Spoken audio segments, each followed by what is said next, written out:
Kama jinsia ya kike ana mume wake, wa kiume ana mke. Mheshimiwa Spika, sisi tumepewa heshima ya kupita VIP. Lakini nataka kujiuliza, ukienda pale VIP, mkishuka kwenye gari, kama huna hela inabidi mgawanyike. Mwanamke apite huku, wewe upite huku. Na sisi ili upate kula lazima kuna mume nyuma au kuna mke nyuma yako. Sasa Mheshimiwa Spika, sioni kama wenzetu walitengeneza utaratibu mzuri, na sijui kwa nini, kwa sababu ni bunge.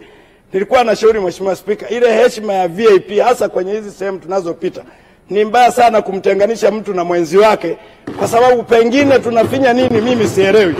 Sisi tumefunga ndoa, tumeambiwa mtakuwa mwili mmoja. Tukifika kwenye VIP tunakuwa miili miwili. Mheshimiwa Spika, nilikuwa na shauri sana kwamba hii heshima tuliyopewa ya VIP iende kote kwa mtu aliye na mwenza wake. Ambaye hana mwenza atapita peke yake. Kunitenganisha mimi na mke wangu, tunakuwa pia tunakeuka maadili ya ndoa ambayo mimi nimeapa kuyalinda kama nilivyo hapa kwa hapa bunge. Swala lingine Mheshimiwa